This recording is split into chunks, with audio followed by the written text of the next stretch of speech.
یه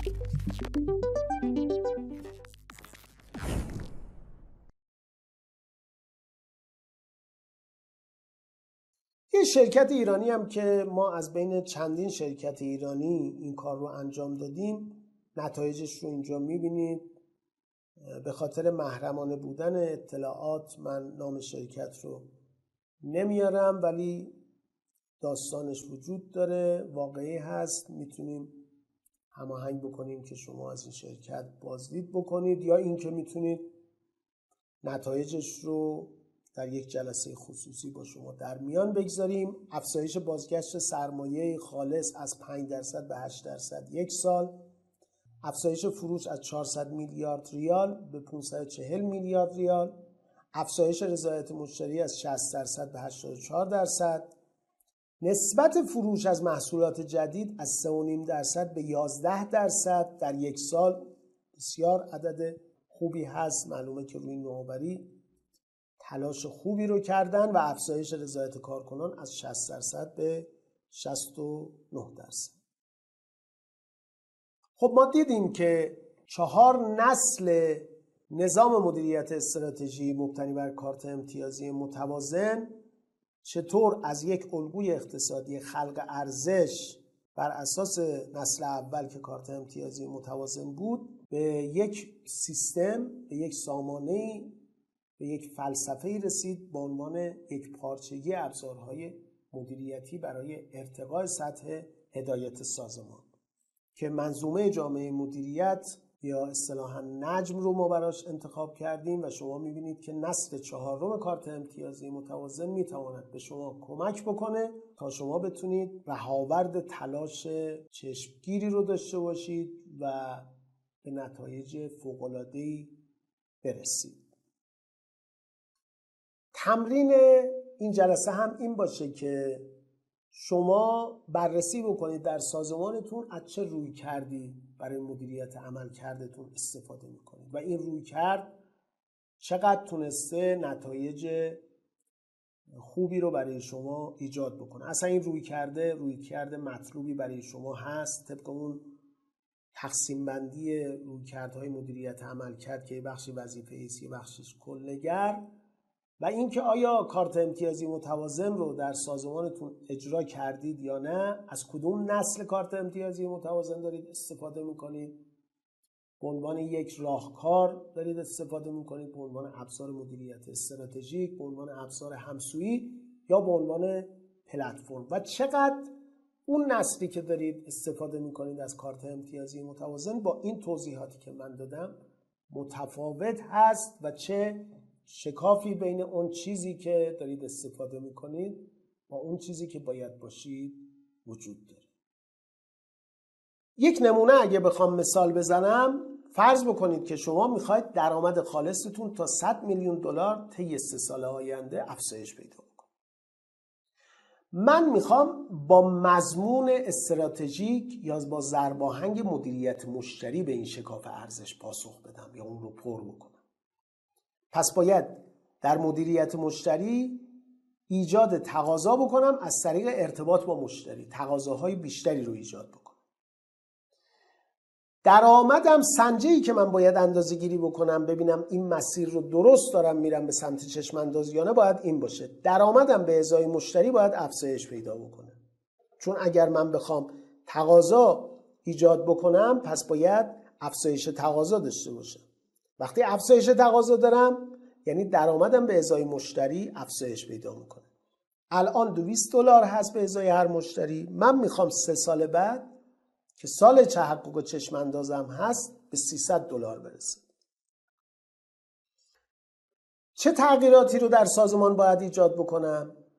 از محوریت محصول به محوریت ارتباطات با مشتری حرکت بکنم. صرف اینکه این محصول بدم بازار و انتظار داشته باشم مشتری بیاد از من بخره نباید باشه. من باید ارتباطات محکم و پایداری رو با مشتری داشته باشم. به جای اینکه ریاکتیو باشم، واکنشی باشم، پرواکتیو باشم، پیشکنشی در واقع باشم. چطور؟ برم نیازهای جدید مشتری رو بررسی بکنم با ارتباطاتی که با او میگیرم. ببینید اینها همه با همدیگه زنجیروار ارتباط داره. و اینکه نگاهم رو کوتاه مدت نداشته باشم، به بلند مدت تغییر بدم. این میشه دستور کارم و بعد یک سری جهتگیری هایی رو باید بنویسم، اهدافی رو بگذارم، کارهای درست و موثری رو انجام بدم و سنجه‌هایی رو تدوین بکنم. پس سازمان ما یک برنامه استراتژیک رو با این 2 مرحله توسعه داد. در فاز اول که توسعه استراتژی بود، ما شکاف ارزش رو تعریف کردیم، دستور کار تغییر استراتژیک رو تعریف کردیم، چشمانداز تقویت شده رو تعریف کردیم، موضوعات استراتژیک رو تعریف کردیم و بیانیه هایی رو نوشتیم که جهتگیری استراتژیک ما رو برای رسیدن به چشماندازمون شفاف کرد. تمرین شما هم این باشه که ببینید با توجه به این نقشه راهی که در اسلاید آخر من نشون دادم، شما چه داکیومنت ها، چه مستنداتی رو در سازمانتون دارید و چقدر اختلاف دارید بین آن چیزی که دارید و آن چیزی که در توسعه استراتژیتون باید داشته باشید. این تمرین رو که انجام بدید یک امتیاز میتونید داشته باشید. در هر کدوم از اون ابزارهایی که من توضیح دادم میتونید امتیازی بین 1 تا 10 بدید. اگر اصلا ندارید 1 بدید یا 0 بدید. اگه متوسط دارید یه مقدارش رو دارید 5 بدید و اگر خیلی عالی دقیقاً مثل اون دارید میتونید امتیاز بالا 8، 9 یا 7 بدید و بتونید این امتیازها رو جمع بکنید و ببینید که چقدر اختلاف بین آن چیزی که به عنوان استراتژی شما تدوین کردید با اون چیزی که در این جلسه من خدمت شما گفتم اختلاف وجود داره و بتونید این ارزیابی رو داشته باشید. اما همه سازمان هایی که کارت امتیازی متوازن رو اجرایی کردند پیروز میدان نبودند. یعنی از کارت امتیازی متوازن آنچنان که باید و شاید نتایج خوبی رو نگرفتن.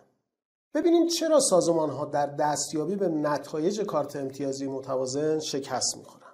بررسی ها نشون میده که بخشی از سازمان ها اصلا دنبال کارت امتیازی متوازن نرفتن، یعنی کارکرد یا کاربردی برای اونها متصور نبوده یا اینکه از ابزار دیگه‌ای برای اجرای استراتژی و رسیدن به نتایج چشمگیر و فوق‌العاده در سازمانشون استفاده کردن. برخی از سازمان‌ها هم کاربرد درستی رو از این ابزار نداشتن، یعنی کارت امتیازی متوازن رو طراحی کردن ولی آنچنان که باید و شاید کاربرد اون رو به درستی در سازمان نداشتن. در واقع کاربرد نادرستی از کارت امتیازی متوازن در ذهنشون بوده و همون رو پیاده سازی کردن. اما یه بخشی از سازمان ها که فوق‌العاده نتایج چشمگیری رو از کارت امتیازی متوازن گرفتن به این رسیدن که ما باید کارت امتیازی متوازن رو کاربردش رو به درستی در سازمان بشناسیم و از اون استفاده بکنیم. این گونه شرکت ها در همایش برترین ها شرکت کردند و 2 سوال رو پاسخ گفتن. اولین سوال این بوده که آیا شما کارت امتیازی متوازن رو به درستی اجرا کردین؟ اگر در ارزیابی کارت امتیازی متوازنی که اتفاق میفته برای همایش برترین ها جواب اونها بله باشه، اون وقت به سوال بعدی میریم. آیا از کارت امتیازی متوازن نتایج چشمگیری رو گرفتید و تونسته شما رو به نتایج چشمگیر در اجرای استراتژی برسونه؟ اگر اونجا هم پاسخ بلی باشه یعنی اونها میتونن جایزه همایش برترین های کارت امتیازی متوازن رو اخذ بکنن. اما ببینیم اونهایی که کاربرد نادرستی رو داشتن یا اصلا نتونستن کارت امتیازی متوازن رو اجرایی بکنن چه دلیلی داشته؟ مهمترین دلیلی که وجود داره این هستش که ما در کارت امتیازی متوازن اون رو به عنوان یک ابزار میبینیم مانند خیلی از ابزارهای دیگه‌ای که در سازمان وجود داره، ابزارهای مدیریتی.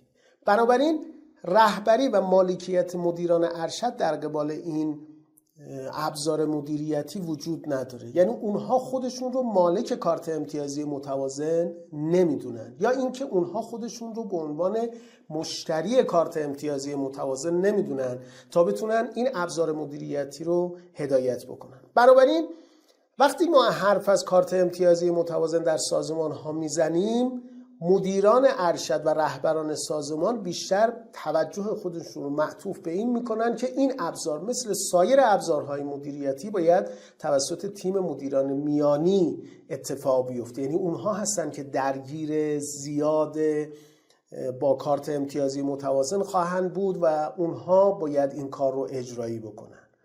و از طرف دیگه کارت امتیازی متوازن یک فرایند تدوین طولانی رو معمولا در سازمان ها طی میکنه و همین باعث میشه که رهبران و مدیران ارشد سازمان ها و کسب و کارها نتایج این کارت امتیازی متوازن رو به درستی ملموس براشون نباشه و اونها نتونن از این نتایج به خوبی بهره برداری بکنن، استفاده بکنن.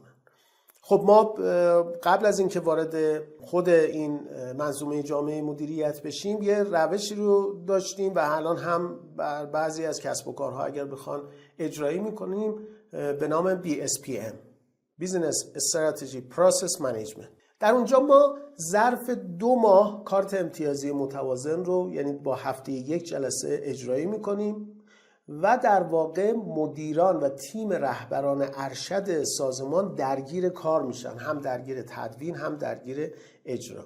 در واقع ظرف 6 ماه سازمان میتونه به نتایج چشمگیر برسه. 2 ماه که طراحی کارت امتیازی متوازن هست، یعنی هفته 1 جلسه با مدیران میگذاریم و اونها خودشون درگیر میشن با کارت امتیازی متوازن و اون رو طراحی میکنن و 4 ماه بعدی جلساتی رو تشکیل میدیم تا بتونیم از کارت امتیازی متوازن نتیجه بگیریم. خب ما باید برنامه استراتژیکمون رو معماری بکنیم. ممکنه شما بگید که ما برنامه استراتژیک داریم یا اگر نداریم چطور میتونیم این برنامه رو معماری بکنیم؟ ما باید با شیوه جدیدی که مبتنی بر نقشه استراتژی و کارت امتیازی متوازن هست، ما باید برنامه استراتژیکمون رو یک بار دیگه مجدداً معماری بکنیم. توی این معماری باید چیکار بکنیم؟ 1. توسعه نقشه استراتژی، مضامین و اهداف رو دنبال بکنیم. پس اولین گام برای معماری جدید برنامه استراتژیک ما این هستش که ما یک نقشه استراتژی برای رسیدن به آیندهمون، برای رسیدن به مقصدهای عالیمون در آینده داشته باشیم، برای اینکه بتونیم اون شکاف ارزشمون رو یا شکاف عملکردیمون رو پر بکنیم. این نقشه استراتژی هم اینطوری که عرض کردم شامل مضمون‌های استراتژیک هست، منظرهای ما هست که منظرهای مالی، مشتری، فرایند و یادگیری ما هست و یه اصطلاحی هم وجود داره یا اون اهداف بلند چالش برانگیز سخت ما هست که به عنوان BHAG معروف هست. Big Hairy Audacious Goal.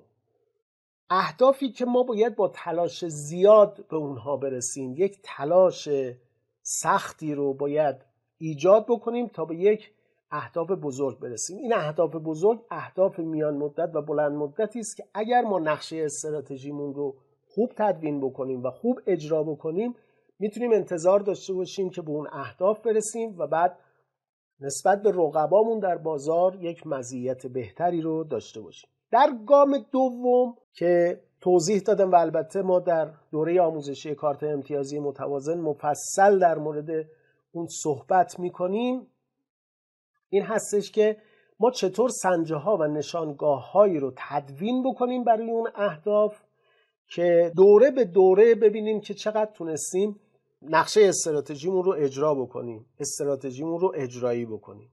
سنجه ها اون معیارها و اون شاخص هایی هستن که به ما نشون میدن که چقدر اهداف ما پیش رفته و بعد نشانگاه ها اون اهداف کمی هستن که ما به چه هدفی، به چه عددی، به چه رقمی ما میخوایم برسیم. پس در گام دوم ما میایم یک کارت امتیازی متوازن شامل سنجه ها و نشانگاه ها رو تدوین میکنیم. در گام سوم و چهارم ما میایم سبدی از ابتکارات استراتژیک رو تعریف میکنیم. ابتکارات اون پروژه ها، طرح‌ها و برنامه‌هایی است که ما رو به اون نشانگاه هامون میرسونه و برای اینکه ما بتوانیم ابتکارات رو اجرایی بکنیم در گام چهارم باید یک بودجه استراتژی تعریف کنیم، جدای از اون بودجه های عملیاتی یا اصطلاحاً در سازمان های دولتی میگیم بودجه های جاری و بودجه های سرمایه‌ای یا اصطلاحاً در سازمان های دولتی میگیم بودجه های عمرانی. جدای از اونها باید ما یک بودجه استراتژی رو ایجاد بکنیم که حالا در ادامه توضیح میدم که اون سرمایه گذاری های استراتژیک رو برای اجرا شدن اون ابتکاراتمون تأمیل مالی بکنیم. پس در گام سوم میایم سبدی از ابتکارات استراتژیک رو تعریف میکنیم تا ما رو بتونه به اون نشانگاه ها برسونه.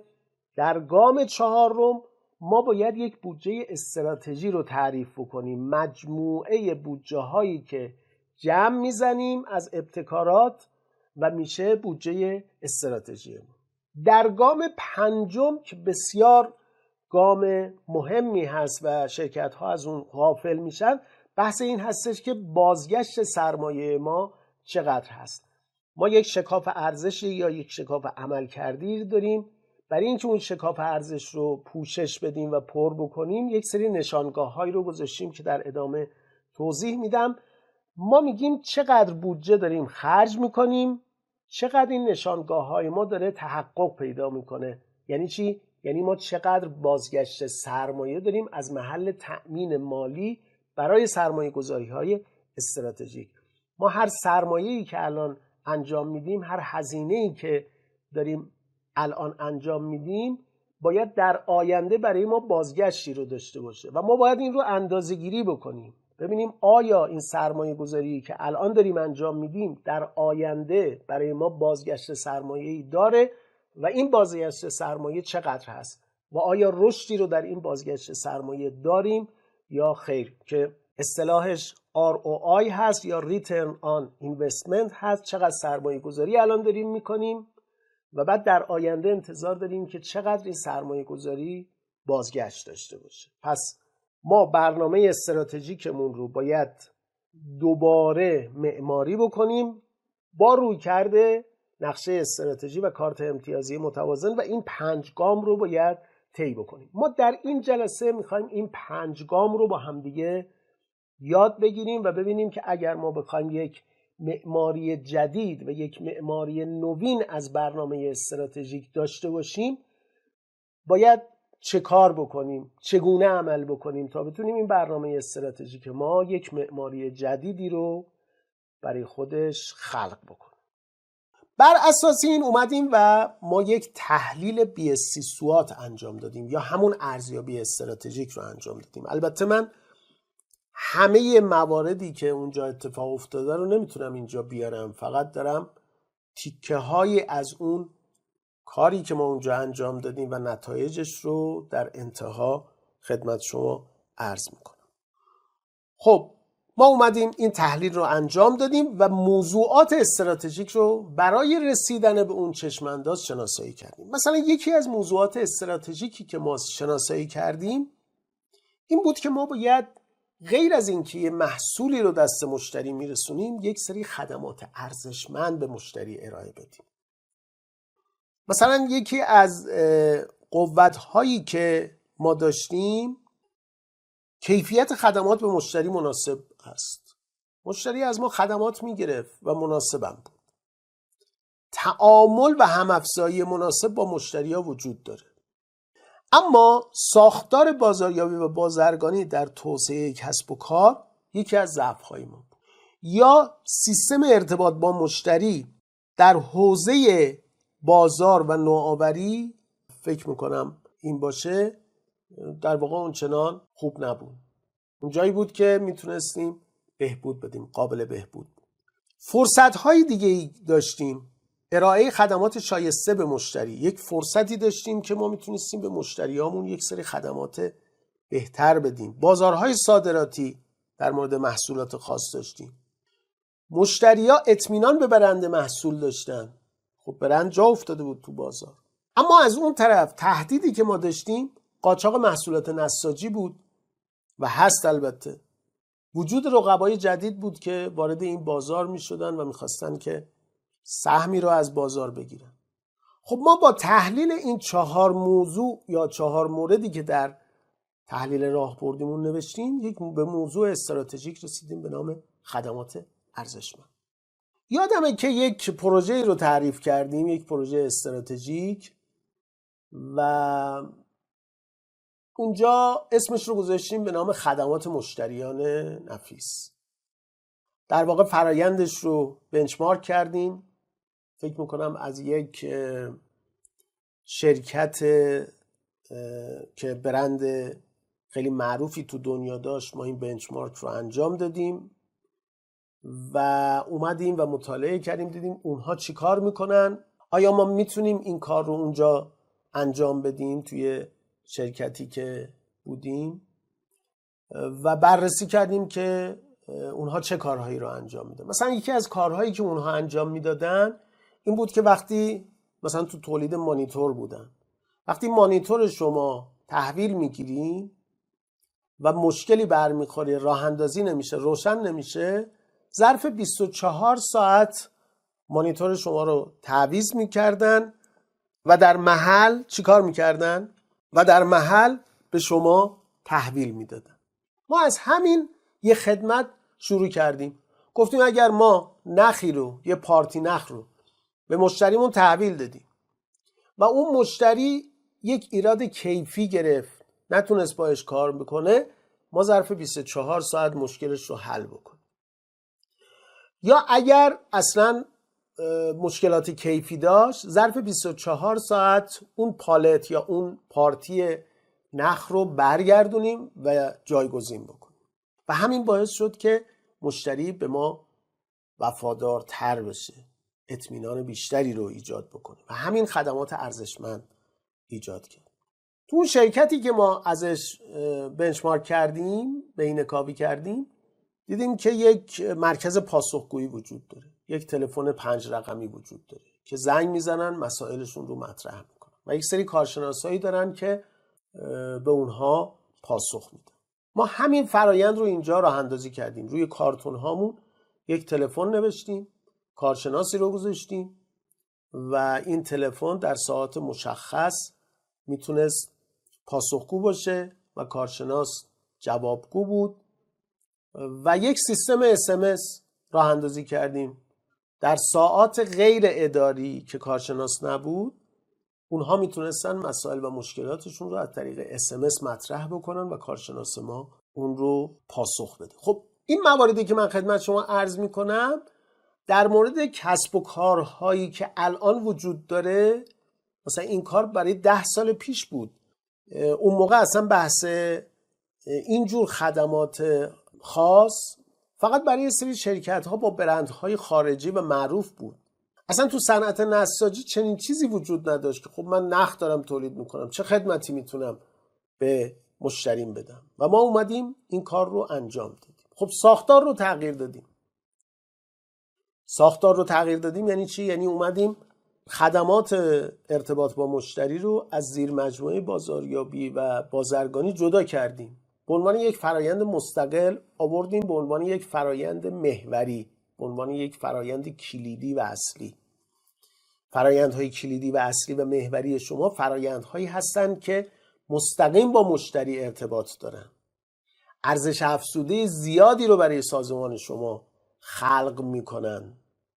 بنابراین اومدیم یک حلقه اصلی مثل حلقه تولیدی که ما داشتیم، این فرایند رو هم تعریف کردیم، براش امکانات ایجاد کردیم، تجهیزات ایجاد کردیم، منابع تخصیص دادیم، منابع انسانی، اطلاعاتی، منابع سازمانی و مهمتر از همه یک صاحب فرایند براش ایجاد کردیم. یادمه که اونجا من مصر بودم و پیشنهاد دادم به مدیر عامل و مدیر عامل هم عملی کرد این کار رو که گفتم آقا این فرایندی است که تازه متولد شده. شما یک بچه‌ای که تازه متولد شده رو چیکار میکنید؟ مراقبت بیشتری ازش میکنید تا چه اتفاقی بیفته؟ تا اینکه او رشد بکنه، به یک بلوغی برسه. خب این فرایند هنوز به بلوغ نرسیده، هنوز در مراحل اولیه شکل گیری است. مدیر عامل از من پرسید که خب چی کار باید بکنم؟ گفتم شما بهترین آدمی که تو این سازمان داری رو روی این فرایند بگذار، به عنوان صاحب این فرایند تخصیص بده. حالا بعضیا مخالفت کردن، بعضیا مقاومت کردن، بعضیا پسندیدن، ولی در نهایت مدیر عامل پسندید این پیشنهاد رو و گفت آره این واقعا منطقیه که ما بتونیم از این فرایند پشتیبانی بکنیم. و بهترین آدم رو، کسی که 5 سال توی فرایند تولید اونها بود و اصلا کارخونه رو و فرایند تولید رو، تکنولوژی رو آورده بود، نصب کرده بود، به قول معروف خاک اونجا رو خورده بود، رو آوردن و گذاشتن به عنوان صاحب فرایند و اون فرایند راه افتاد. بنابراین موضوعات استراتژیک، همینطوری که خدمت شما در جلسه پیش گفتم، موضوعاتی است که شما باید بهش منابع ارزشمند سازمان رو تخصیص بدید. شما باید روی این موضوعات استراتژیک سرمایه گذاری بکنید و بعد ببینید چقدر بازگشت داره. حالا ببینیم نقاط همسویی در نقشه همسویی ما چیست؟ چند تا نقطه داریم. ما در فرایند برنامه‌ریزی بنگاه 2 سطح رو برای برنامه‌ریزی داریم. یک سطح برنامه‌ریزی سطح ستاد مرکزی بنگاه هست یا واحدهای ستادی بنگاه هست که در اونجا دارن برنامه‌ریزی کلان بنگاه رو انجام میدن. اما یک سطح برنامه‌ریزی هم بحث برنامه‌ریزی هر کدوم از واحدهای کسب و کار بنگاه هست که این 2 سطح باید در همسویی و نقاط همسویی که الان خدمت شما توضیح میدم باید با همدیگه یک پارچه بشه. در واقع ما بایستی با یک پلتفرم مشترک و یک پارچه بتونیم تمامی واحدهای بنگاه مادر و کسب و کارها رو چیکار بکنیم؟ با همدیگه یک پارچه بکنیم، هماهنگ بکنیم، هارمونی بکنیم. مثل یک سمفونی که با اقسام مختلف سازها دارن یک سمفونی می نوازن، ولی وقتی شما دارید از این سمفونی صدایی رو میشنوید یک صدا بیشتر نمیشنوید. در واقع هماهنگی و هارمونی بین این اجزای سمفونی گوشخراش نیست، ناهماهنگ نیست، اگرچه هر کدوم از این سازها دارن کار خودشون رو انجام میدن. یک بخشی از این سازها سازهای کوبه‌ای است، یک بخشی از این سازها سازهای زخمه‌ای است، در واقع با مضراب نواخته میشه. بخشی از این سازها آرشه‌ای است مثل ویولون و انواع و اقسام سازها رو دارید در این سمفونی میبینید. اما وقتی اینها دارن با هم دیگه مینوازن با یک نوت هماهنگ دارن مینوازن. هر کدوم از اینها نقش‌های خودشون رو در نواختن آهنگ در این سمفونی پیدا کردن و با بقیه هماهنگ هستن. در بنگاه مادر هم همین مثال رو ما باید ببینیم چه نقاط همسویی رو ما باید در بنگاه مادر داشته باشیم تا بتونیم به حد اکثر منافع دست پیدا بکنیم. اساساً ما همسویی رو داریم انجام میدیم تا بتوانیم از حداقل منابعی که در بنگاه داریم بیشترین ارزش افزوده رو برای بنگاه حاصل بکنیم. یه بخشی از این ارزش افزوده در واحدهای کسب و کار اتفاق میفته، یک بخشی از این ارزش افزوده که ما بهش میگیم ارزش افزوده مضاعف در بحث همسویی بین واحدهای بنگاه اتفاق میفته که حالا ما در دوره همسویی اون رو کامل توضیح دادیم. اولین نقطه چیه؟ اولین نقطه این هستش که بنگاه مادر با توجه به تحلیل هایی که از محیط درون سازمانی و تحلیل هایی که از محیط برون سازمانی داره بتونه استراتژی کلان بنگاهش رو به روزآوری بکنه. اصطلاحاً میگن corporate استراتژی. ما در دوره تدوین استراتژی یا تدوین جهتگیری های استراتژیک این مطلب رو توضیح دادیم که استراتژی در 4 سطح مطرح میشه. سطح سوم استراتژی بحث استراتژی کلان یا corporate استراتژی است که مختص استراتژی های بنگاه مادر هست و متاسفانه ابزارهایی که استفاده میشه در بعضی از موارد من دیدم که ابزارهایی است که از استراتژی کسب و کار یعنی سطح 2 استراتژی استفاده میشه برای استراتژی بنگاه مادر، در حالی که ابزارهایی که برای تدوین استراتژی کلان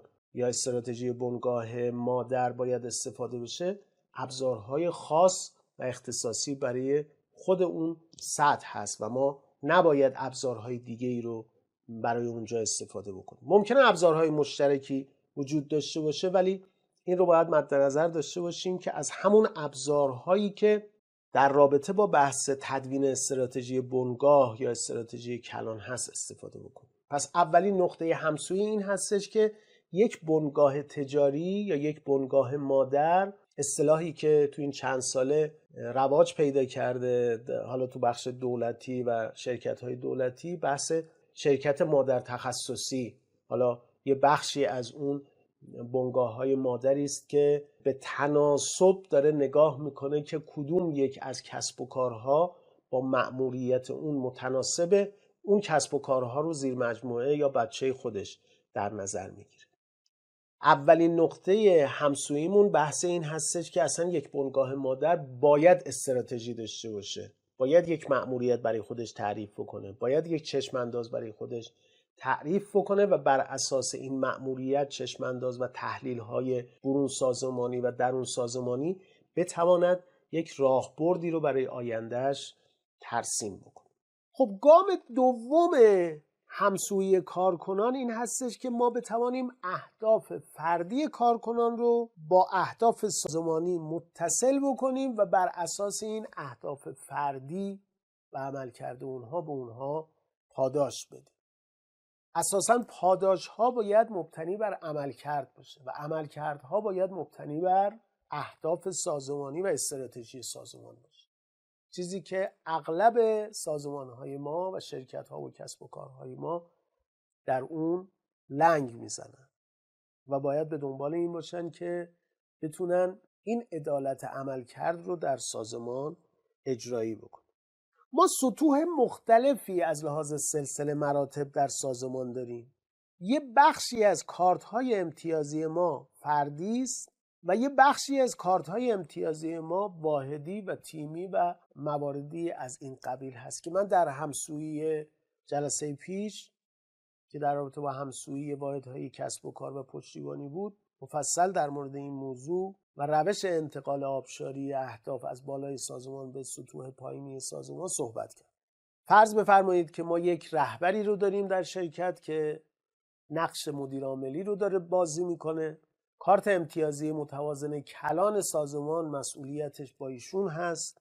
بعد زیر مجموعه این مدیر عامل قسمت‌های مختلفی رو داریم، مثلا ممکنه رؤسای ادارات باشن، بعد معاون رئیس باشه که بخش‌های عملیاتی رو دنبال میکنه و بعد افرادی باشن که دارن یک سری واحدهایی رو چیکار میکنن؟ اداره میکنن. هر کدوم از اینها که در اینجا مثلا مدیر کارخونه رو داریم، سرپرست شیف رو داریم، تا نهایتا میرسه به یک اپراتور دستگاه. مدیر کارخونه دارای چه اهداف فردی است، سرپرست یک شیفت دارای چه اهداف فردی است و اپراتور دستگاه دارای چه اهداف فردی است.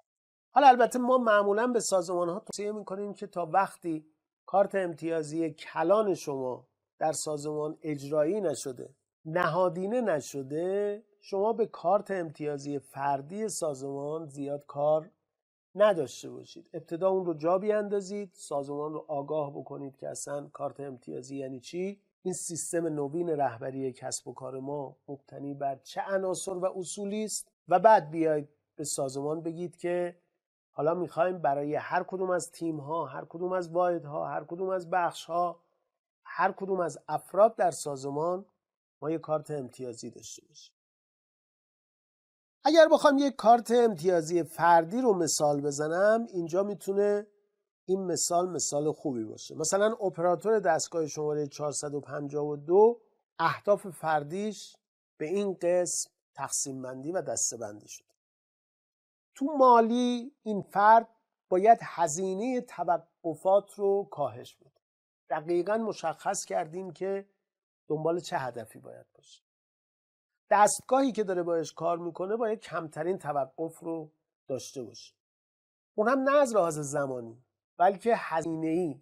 یعنی اون باید بدونه که وقتی دستگاه از لحاظ زمانی متوقف میشه بار هزینه‌ای رو برای سازمان و شرکت ما خواهد داشت. این آگاهی رو باید داشته باشه. بنابراین یکی از اهداف فردی او میتواند اهداف کاهش هزینه توقفات باشه. مشتری این دستگاه کیه؟ خود این ممکنه مشتری یه دستگاه قبل باشه، مثلا دستگاه شماره 451 و خود این دستگاه 452 یه مشتری داشته باشه به نام دستگاه شماره 453. بنابراین وقتی ما دستگاه‌های مختلف رو می‌بینیم یک خط تولیدی رو داریم می‌بینیم، یک فرایند رو داریم می‌بینیم که به همدیگه تبادل خروجی و ورودی دارن. من از دستگاه قبل ممکنه یک سری ورودی‌هایی رو بگیرم، به یک سری دستگاه‌های بعدی خروجی‌هایی رو بدم، یا به یک دستگاه یا چند تا دستگاه خروجی بدم، یا از یک دستگاه یا چند تا دستگاه ورودی بگیرم. با یک نگاه مشتری داخلی نگاه بکنیم به این قضیه، اون وقت اهداف ما میشه چی؟ اهداف فردی ما انتقال به موقع کالاهای تکمیل شده به ایستگاه کاری بعدی.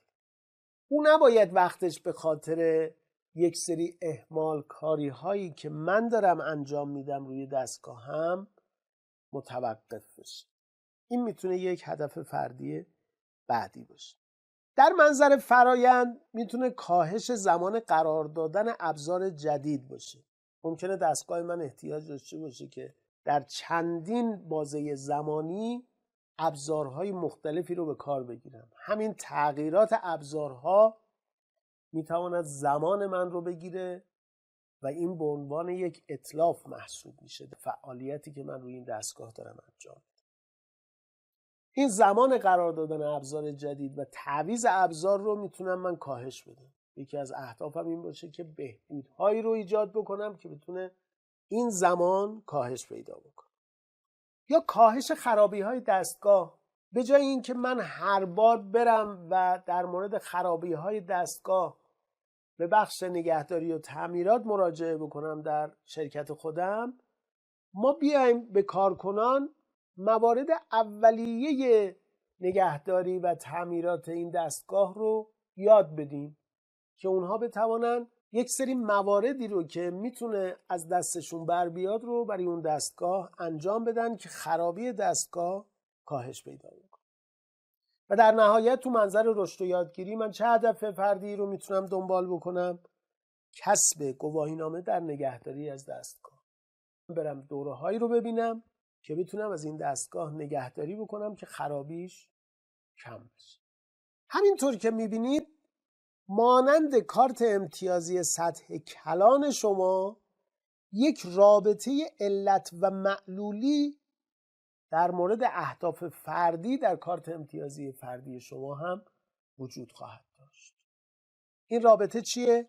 اگر من بتونم گواهینامه در نگهداری از دستگاه کسب بکنم، یعنی یادگیری هایی رو در مورد دستگاه و نگهداری دستگاه داشته باشم، این باعث میشه که خرابی های دستگاه کاهش پیدا بکنه یا زمان قرار دادن ابزارهای جدید کاهش پیدا بکنه.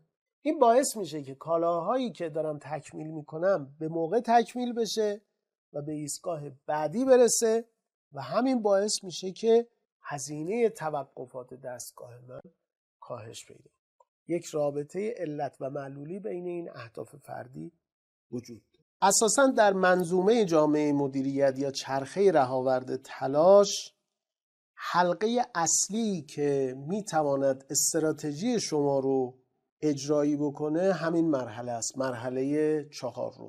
مرحله 4 پیوند استراتژی های شما یا نقشه استراتژی شما رو در سطح کلان به فرایندهای اجرایی شما در سطح عملیاتی متصل میکنه و همین جاست که این سیستم مدیریت یک پارچه رو یا اصطلاحی که ما بیان میکنیم به عنوان سیستم نوین رهبری کسب و کار، این سیستم رو با سیستم های دیگه متمایز و متفاوت میکنه. ما باید این فرایندها رو در سطوح بالای کیفیت حفظ بکنیم. بنابراین استراتژی ما چه موقع اجرایی میشه؟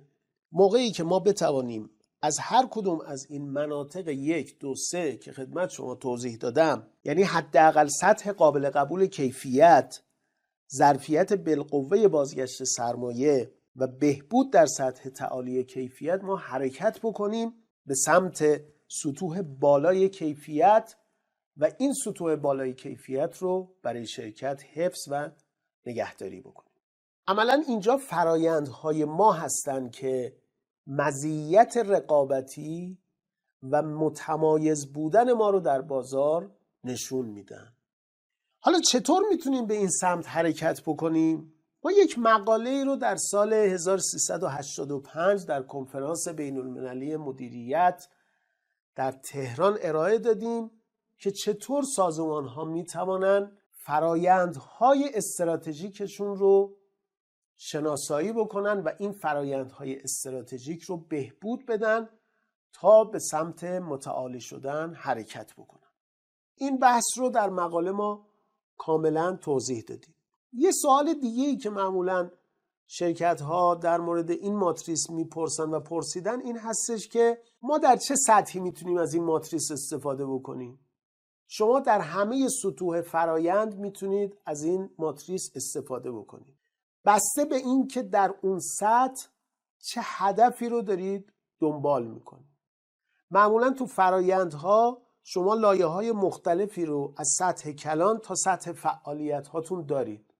مثلا سطح کلانتون که همون نقشه کلان فرایندهای شما هست، معمولا بین 17-18 فرایند کلان رو دارید، ولی در یک لایه پایین‌تر شما ممکنه فرایندهای یا زیر فرایندهای بیشتری رو داشته باشید. مثلا اگر در فرایند کلانتون، در نقشه فرایند کلانتون 18 تا فرایند دارین، 18 تا فرایند کلان دارید که یکیش مثلا نوآوری هست، ممکنه تو خود نوآوری وقتی یک سطح میاید پایین دوباره 20 تا 25 تا فرایند یا زیر فرایند داشته باشید، کمتر یا بیشتر.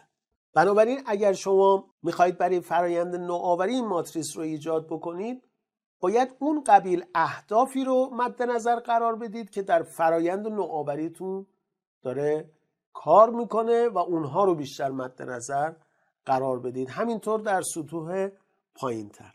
خب یکی از اون ارزیابی هایی که میتونیم داشته باشیم بر اساس بازخور عملیاتی است. همینطور که اینجا مشاهده میفرمایید، اینجا داریم میبینیم که چند تا شاخص BSC سبز هست، چند تا زرد هست و چند تا قرمز. ما اومدیم یک گزارشی رو تهیه کردیم از پروژه ها، درصد امتیاز پروژه ها، درصد امتیاز کل فرد و بحث شاخص هایی که در کارت امتیازی متوازن ما هست و توضیحاتی که حالا اینجا زیاد مشخص نیست ولی شما میتونید این توضیحات رو بدید.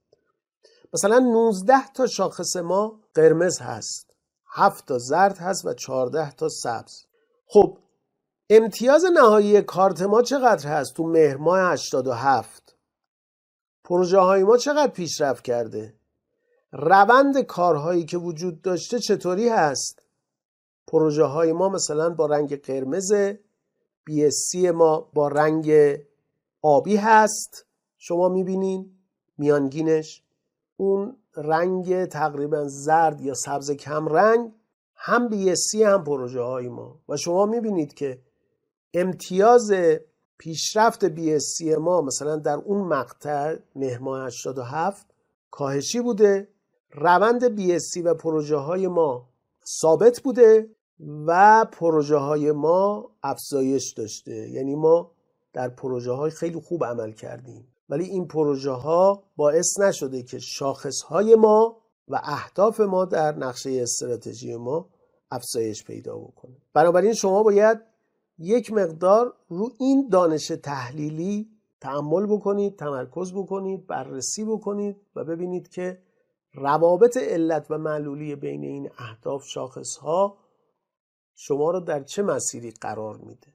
یه وقت هستش که اهداف شما به خودی خودش سبزه، خوبه، اما یه وقت هستش که در عین سبز بودن اهداف رابطه بین اونها رابطه خوبی نیست.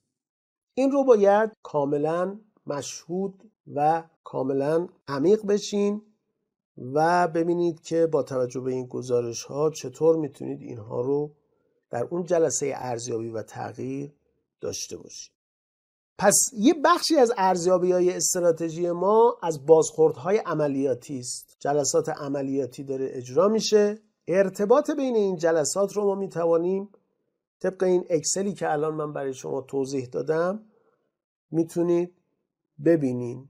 الان اینجا نشون میده که پروژه ها کمتر قرمزه، بیشتر سبزه، در حالی که شاخص ها بیشتر قرمزه تا سبزه. این نشون میده که یا ما پروژه‌ای نداریم که روی شاخص هامون تأثیر گذار باشه، اونها رو مثبت بکنه، یا اگه پروژه داریم هیچ ارتباطی با شاخص های ما نداره، یا اینکه ارتباطش پایین هست. باید بررسی بشه و ارزیابی بشه، ببینیم که کدوم پروژه ها هست، آیا پروژه جدیدی باید تعریف کنیم، ابتکار جدیدی بزنیم و بعد بر اساس اون این موارد رو حل و فصل بکنیم. در کتاب رهاورد تلاش یا اکزیکیوشن پرمیوم که ما سال 1390 اون رو منتشر کردیم و ترجمه کردیم، نویسنده ها یعنی آقایان کاپلان و نورتون، دانشمندان مدیریت هاروارد، ادعا میکنن که سازمان ها نیاز به ایجاد یک سیستم رسمی برای اجرای استراتژی خودشون دارن و با این سیستم رو اسمش رو میگذاریم سیستم نوین رهبری کسب و کار. استراتژی یعنی رهبری. استراتژی مدیریت نمیخواد، استراتژی هدایت کردن میخواد. چیزی که در آینده میخواد اتفاق بیفته و همراه با ریسک هست، همراه با پیشبینی است، همراه با خطرات مختلفی هست، احتیاج داریم که هدایت بکنیم، مثل یک هواپیمای غول‌پیکری که بین زمین و آسمان هست. اصطلاحاً میگیم آف هستیم.